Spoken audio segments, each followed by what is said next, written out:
बच्चों, कैसे हैं आप सब। My name is Savita and welcome to my channel. हम 12th क्लास का बायोटेक का चैप्टर कर रहे हैं। आज उसी को कंटिन्यू करते हैं। ये पार्ट सेकंड है। पार्ट फर्स्ट आप पहले देख के आ सकते हैं तो आपको पार्ट सेकंड भी समझ आएगा, क्योंकि ये बहुत रिलेटेड चैप्टर है। ऐसा नहीं है कि इसमें अलग अलग टॉपिक है, उसी से रिलेटेड टॉपिक चलते जाते हैं, तो आपको पहले वो देखना बहुत ज़रूरी है। तो आइए बच्चों, हम करते हैं। इससे पहले जो हम कर चुके हैं एक बार उसका रिवीजन कर लेते हैं। तो उसके अंदर हमने क्या क्या किया है वो हम देख लेते हैं। हमने बायोटेक में कौन कौन सी दो प्रोसेस होती हैं, जेनेटिक प्रोसेस होती है, बायो प्रोसेस होती है, उसको पढ़ा। बायोटेक्नोलॉजी की डेफिनेशन को पढ़ा है। उससे पहले जो हम कर चुके हैं, रिकॉम्बिनेंट डीएनए कैसे निकाला है, कैसे हमने फर्स्ट रिकॉम्बिनेंट डीएनए को प्रिपेयर किया था, कौन से दो साइंटिस्ट उसमें वर्क कर रहे थे, हमारा जो रेस्ट्रिक्शन एंडोन्यूक्लियस एंजाइम है उसको कहाँ से सबसे पहले लिया गया था। तो ये सब हम कर चुके हैं। अभी जो हम करेंगे वो है separation and isolation of DNA fragments, की सेपरेट कैसे करते हैं, आइसोलेशन कैसे करते हैं डीएनए फ्रेगमेंट्स का। इसके अंदर एक बहुत ही इंपॉर्टेंट प्रोसेस हम यूज करते हैं, दैट इज जेल इलेक्ट्रोफोरेसिस। आइए हम एक बार जेल इलेक्ट्रोफोरेसिस को अच्छे से समझ लें। जेल इलेक्ट्रोफोरेसिस क्या होता है? Gel electrophoresis, first of all तो इलेक्ट्रोफोरेसिस आ गया तो यहाँ पे हम कैथोड को हम हमेशा पॉजिटिव यूज करते हैं, लेकिन यहाँ हम क्या करेंगे, नेगेटिव यूज करेंगे। एंड सेकेंडली एनोड को हम हमेशा नेगेटिव यूज करते हैं, तो यहाँ पे हम क्या यूज करेंगे, पॉजिटिव यूज करेंगे। तो मान लेते हैं हमारा एक एंड ये है जेल इलेक्ट्रोफोरेसिस करते टाइम, एंड दूसरा एंड ये है। ये हमारा नेगेटिव एंड है एंड ये हमारा पॉजिटिव एंड है। इसको हम क्या बोलेंगे, cathode, and this is our anode. ये हमारा क्या हो गया, एनोड। अब हमें जेल इलेक्ट्रोफोरेसिस करनी है, तो इसके अंदर हमारा क्या फिल होता है, एग्रोज जेल। क्या फिल होगा ये हमारा, एग्रोज जेल फिल होता है। अब इसी एग्रोज जेल के अंदर अब हम जानते हैं कि हमारा डीएनए जो होता है नेगेटिवली चार्ज होता है। As we know DNA is negatively charge. तो डीएनए हमारे नेगेटिवली चार्ज है। अब हमने यहाँ से डीएनए को स्टार्ट करवाया तो वो क्या करेगा, पॉजिटिव की तरफ मूव करेगा, पॉजिटिव एंड की तरफ मूव करेगा। तो हम बोल देते हैं कि ये छोटे छोटे इसके बैंड्स हैं, इस तरह से मूव कर रहे हैं। ये हमारे क्या हैं, डीएनए के बैंड्स हैं जो क्या कर रहे हैं, मूवमेंट कर रहे हैं पॉजिटिव एंड की तरफ। अब as we know smaller size के जो पार्टिकल्स होंगे, जो स्मॉलर साइज के फ्रेगमेंट्स होंगे, वो मूवमेंट ज़्यादा करेंगे, मूवमेंट मोर और ज़्यादा मूवमेंट करेंगे। एंड अगर हमें देखना है, यानी कि एग्रोज जेल से इसको फाइंड आउट करना है, तो उसके लिए हम क्या करेंगे, to see as we know stain करेंगे। और स्टेन के लिए कौन सी डाई यूज करेंगे, इथिडियम ब्रोमाइड। सेकेंड हम क्या करेंगे, लाइट देंगे। एंड वो लाइट कौन सी होती है, यूवी लाइट, अल्ट्रावायलेट रेज जिसको हम बोल सकते हैं। अब ये दोनों चीज देने के बाद हमारे जो बैंड का कलर आ जाएगा वो ब्राइट ऑरेंज आ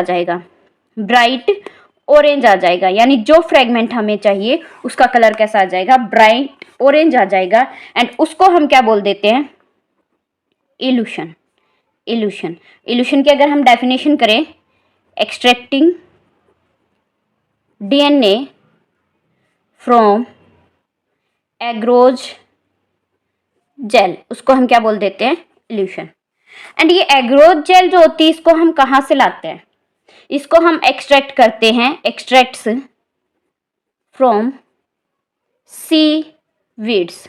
जो सी के वीड होते हैं जो अपने आप उग जाते हैं, उससे हम इसको एक्सट्रैक्ट करते हैं, वहां से हम इसको लाते हैं। तो ये हमारी कौन सी एक छोटी सी प्रोसेस है, जेल इलेक्ट्रोफोरेसिस, जिसकी हेल्प से हम क्या करते हैं, सेपरेशन और आइसोलेशन करते हैं डीएनए के फ्रेगमेंट्स की।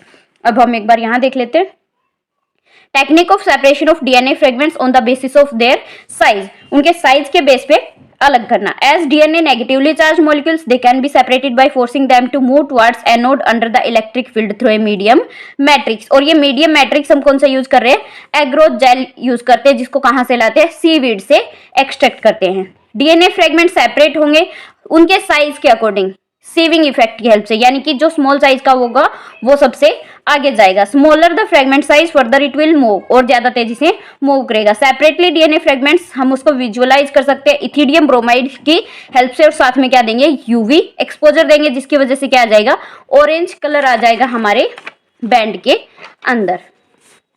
हो गया। ऑरेंज कलर की हेल्प से हम सेपरेट कर सकते हैं डीएनए बैंड्स को और एक्सट्रैक्ट कर लेंगे, और उनको हम क्या बोल देंगे, इल्यूशन बोल देंगे। उसी को हम so next topic is our cloning vectors. Cloning vectors. अब क्लोनिंग वेक्टर्स के अंदर दो चीज़ें आती हैं, हम बिल्कुल शॉर्ट में एक बार देख लेते हैं, फिर हम पूरा इसको पढ़ेंगे। Cloning vectors. अब क्लोनिंग वेक्टर्स के अंदर क्या होता है, first is our plasmid. Plasmid as we know, plasmid is a extra circular and extra chromosomal circular DNA, जो कि अपने आप को ज़्यादा से ज़्यादा क्या करवा सकता है, मल्टीप्लाई करवा सकता है। तो ये एक, and second is our bacteriophage, this is our virus. So cloning vectors के अंदर क्या क्या होना चाहिए, must have first of all ORI site होनी चाहिए, ओरिजिन ऑफ रेप्लिकेशन इसको हम बोलते हैं। ओरिजिन ऑफ रेप्लिकेशन क्या करती है, फर्स्ट ऑफ ऑल तो रेप्लिकेशन की स्टार्टिंग साइट होती है जहां से रेप्लिकेशन स्टार्ट हो सकता है, एंड ये क्या करती है, कॉपी नंबर को डिसाइड करती है जो हमने उसके साथ कनेक्ट करवाया। मान लेते हैं हमने ये डीएनए इसमें डाला है, तो इस डीएनए के कॉपी कितनी होगी, लिमिटेड नंबर कितने हो सकते हैं, उसको ये डिसाइड करती है। ये हमारी ORI साइट होती है। नेक्स्ट हमारे पास होना चाहिए सिलेक्टेबल मार्कर्स। Selectable markers. अब सिलेक्टेबल मार्कर क्या करेगा, फर्स्ट फंक्शन इज इसी का, सिलेक्टेबल मार्कर का आइडेंटिफाई करता है, किसको, identifying transformants and non transformants and non transformants को क्या करता है, आइडेंटिफाई करता है कि कौन सी चीज हमारी इसके अंदर यूजफुल है, जिसकी हमें क्या करवानी है, कॉपी करवानी है, और कौन सी नहीं है। सेकेंड जो हमारा करता है, जीन एनकोडिंग करता है। जीन एनकोड करने के लिए एंटीबायोटिक रेजिस्टेंस यूज करता है, जैसे कि एम्पिसिलिन होता है, यानी कि जीन एनकोडिंग करता है, जिसके लिए हम क्या यूज करते हैं, एंटीबायोटिक रेजिस्टेंस यूज करते हैं। एम्पिसिलिन बोल सकते हैं, टेट्रासाइक्लिन बोल सकते हैं। इस तरह से हम कंप्लीट इसको पढ़ेंगे। और नेक्स्ट जो हमारे पास होता है, दैट इज सिलेक्टेबल मार्कर के बाद हमारे पास क्या होनी चाहिए, क्लोनिंग साइट होनी चाहिए। क्लोनिंग साइट होनी चाहिए। यहाँ पे सिर्फ सिंगल ORI साइट होती है, यानी कि हम बोल सकते हैं सिंगल रिकॉग्निशन साइट होनी चाहिए, क्योंकि अगर एक से ज्यादा होंगी तो हर जगह पे कॉपी होना स्टार्ट हो जाएगा, जो कि प्रेफर नहीं किया जाता। तो सिर्फ सिंगल साइट के साथ ही प्रेफर किया जाता है। अब इसमें से बढ़ते हैं।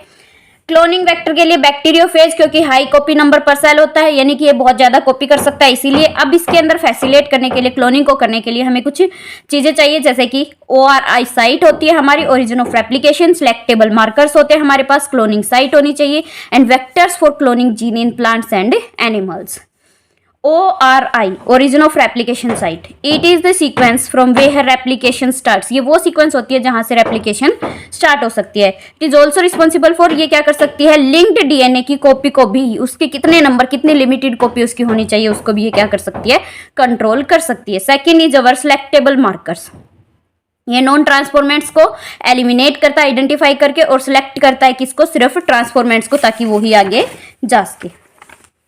नेक्स्ट इसके अंदर हमारी ट्रांसफॉर्मेशन प्रोसेस होती है, process through which a piece of DNA is introduced in host bacterium. अब ये ट्रांसफॉर्मेशन एक्चुअली क्या होती है, ट्रांसफॉर्मेशन एक्चुअली क्या होती है। अब हमने क्या किया, प्लाज्मिड तो बना लिया, as we know this is our plasmid. अब इस प्लाज्मिड को हमें कहाँ लेके जाना है, इसके अंदर लेके जाना है। ये हमारा क्या है, एक बैक्टीरियल सेल है, हम बोल सकते हैं इकोलाई, हम इसको मान सकते हैं। इसको इसके अंदर एंटर करवाना है। इसके अंदर एंटर जैसे ही ये कर जाएगा, अब तक ये क्या है, नॉन ट्रांसफॉर्मेशन है, इसके अंदर ट्रांसफॉर्मेशन नहीं हुई है। जैसे ही ये इसके अंदर एंटर कर जाएगा, यानी कि ये यहाँ आ जाएगा, इसको हम क्या बोल देते हैं, this process is known as transformation.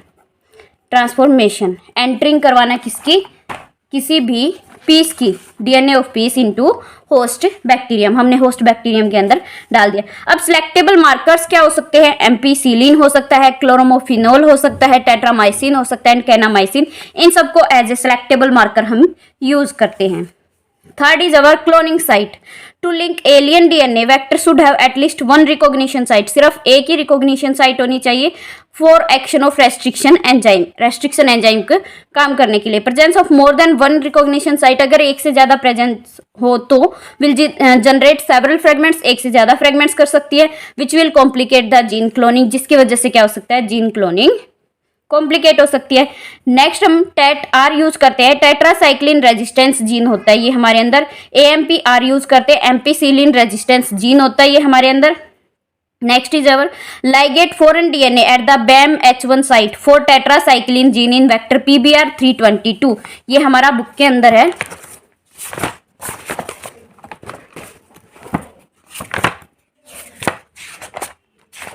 ये हमारा ये रहा. ये क्या है, PBR322. इसके अंदर इसने साइट बताई है बैम H1.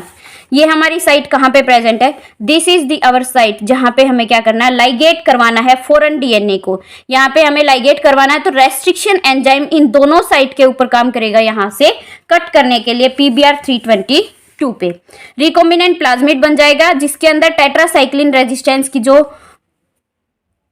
पावर होती है वो, क्यों, क्योंकि हमने फॉरेन डीएनए को क्या करवा दिया, यहाँ पे इंसर्ट करवा दिया, जिसकी वजह से उसकी वो पावर खत्म हो जाएगी. रिकॉम्बिनेंट प्लाज्मिड अब सिर्फ एम्पीसिलिन मीडियम के ऊपर ग्रो करेगा, क्योंकि हमने टेट्रासाइक्लिन मीडियम की जो पावर थी उसकी वो पहले ही लॉस हो चुकी है. वहां पे क्या करवा दिया, फॉरेन डीएनए को लाइगेट करवा दिया. नॉन रिकॉम्बिनेंट दोनों मीडियम पे ग्रो कर सकता है. जो हमारा नॉन रिकॉम्बिनेंट है जो हमने यहाँ से निकाला है वो टेट्रासाइक्लिन और एम्पीसिलिन दोनों पे कर सकता है. ट्रांसफॉर्मेंट्स एम्पीसिलिन मीडियम पे ग्रो करेगा. नॉन ट्रांसफॉर्मेंट्स किसी भी मीडियम के ऊपर ग्रो नहीं करेगा, क्योंकि इसके अंदर एंटीबायोटिक रेजिस्टेंस नहीं होता है. Next is our insertional inactivation. Here a recombinant DNA is inserted with the coding sequence of an enzyme beta galactosidase. हम यहाँ पे बीटा ग्लैक्टोसाइडेज एक कोडिंग सीक्वेंस होती है, उसके साथ रिकॉम्बिनेंट डीएनए को इंसर्ट करवाएंगे, जिसकी वजह से क्या हो जाएगा, एंजाइम इनएक्टिवेट हो जाएगा. बीटा ग्लैक्टोसाइडेज क्या करेगा, इनएक्टिवेट हो जाएगा. इसको हम क्या बोलते हैं, इंसर्शनल इनएक्टिवेशन. हमने इंसर्ट करके उसको इनएक्टिव करवाया. If recombinant DNA is not transferred, अगर हम रिकॉम्बिनेंट डीएनए को ट्रांसफर नहीं करते हैं तो ये कलर कॉलोनी को प्रोड्यूस करवाएगा, और अगर हम ट्रांसफर कर देते हैं तो ये कलर कॉलोनी को प्रोड्यूस नहीं करवाएगा. Vectors for cloning gene in plants and animals. अब कौन कौन से वेक्टर्स हम यूज करते हैं जीन क्लोनिंग के लिए प्लांट्स के अंदर. प्लांट्स के लिए हम करते हैं एग्रोबैक्टीरियम टूनिफेक्शंस. पैथोजन होता है डाइकोट प्लांट का, जो क्या करते हैं, इसी का एक पीस ऑफ डीएनए अगर हम ट्रांसफर कर देते हैं तो उसको क्या बोलते हैं, टीडीएनए, टूनिफेक्शंस. एग्रोबैक्टीरियम टूनिफेक्शंस का एक पीस अगर हम ट्रांसफर कर देते हैं, ये क्या करेगा, नॉर्मल प्लांट सेल को ट्यूमर के अंदर, यानी कि डायरेक्ट सेल बहुत ज्यादा वो अपने आप को ग्रो करवाना स्टार्ट कर देगी, जिसके लिए हमें एक पैथोजन की रिक्वायर होती है, और उसी के लिए हम क्या करते हैं, केमिकल प्रोड्यूस करवाते हैं. एनिमल्स के अंदर हम HIV का देख सकते हैं. रेट्रोवायरस होता है जिसके अंदर, सॉरी HIV नहीं, retrovirus is a cancerous virus जो हर सेल के अंदर प्रेजेंट होता है. ये क्या करेगा, सेल को कैंसरस सेल के अंदर चेंज कर देता. अगर हम इस पैथोजन को डिसार्म कर देते हैं और देन उसके वापस उसी सेल के अंदर डाल देते हैं तो वो कैंसरस सेल प्रोड्यूस नहीं करवा पाएगा. वंस ए जीन और DNA fragment has been ligate suitable vector, it is transformed into bacteria. और जैसे ही हम इसके साथ सुटेबल वेक्टर को जोड़ देते हैं, उसके बाद यहाँ हम एनिमल या फिर प्लांट के अंदर डाल सकते हैं, ताकि उसकी ज़्यादा से ज़्यादा कॉपी नंबर हमें मिल सके. अब कॉम्पिटेंट होस्ट क्या होता है, for transformation with recombinant DNA. Recombinant DNA के साथ हम इसकी ट्रांसफॉर्मेशन करवाते हैं, और इसके लिए हम क्या करते हैं, सिंपल केमिकल मेथड कर सकते हैं, हीट शॉक ट्रीटमेंट कर सकते हैं, माइक्रो इंजेक्शंस दे सकते हैं, बायोलिस्टिक जीन गन हो सकती है, या फिर हमारा डिसार्म्ड पैथोजन हो सकता है. अब सिंपल केमिकल मेथड क्या होता है, treating with bivalent cation. Calcium के साथ हम ट्रीट करते हैं. Increase the efficiency with which DNA enter the bacterium through pores in its cell wall. या फिर हम एफिशिएंसी इंक्रीज करवा देते हैं ताकि सेल वॉल के पोर्स के थ्रू वो ज्यादा से ज्यादा सेल के अंदर क्या कर सके, एंटर कर सके, उसकी एबिलिटी को इंक्रीज कर देते हैं. हीट शॉक ट्रीटमेंट हमारा क्या होता है, सेल की इनएक्टिवेट कर देना रिकॉम्बिनेंट आइस के ऊपर, देन फिर 42 डिग्री सेल्सियस के ऊपर फिर से रखना, फिर से हम आइस के ऊपर रख देंगे. इसकी वजह से हम क्या करते हैं, हमारी जो सेल होती है उसको हम इनेबल करवा देते हैं, ताकि वो बैक्टीरिया को आसानी से टेकअप कर सके, सॉरी बैक्टीरिया की सेल जो है आसानी से रिकॉम्बिनेंट डीएनए को ले सके। Next is our micro injections, direct inject कर सकते हैं होस्ट सेल के न्यूक्लियस के अंदर रिकॉम्बिनेंट डीएनए को बायोलिस्टिंग के साथ कर सकते हैं, सेल्स को बोम्बार्ड करवा सकते हैं गोल्ड या फिर टंगस्टन की कोट के साथ, ताकि वो डायरेक्ट डीएनए के अंदर एंटर कर जाए। डिसार्म्ड कर सकते हैं जैसे कि रेट्रोवायरस के अंदर करते हैं। तो ये कुछ हमारी प्रोसेस थी। अब रिकॉम्बिनेंट डीएनए टेक्नोलॉजी की टोटल प्रोसेस क्या होती है उसको हम नेक्स्ट वीडियो के अंदर करेंगे। तो अभी के लिए इतना ही, आप यहाँ तक कीजिए। Thank you.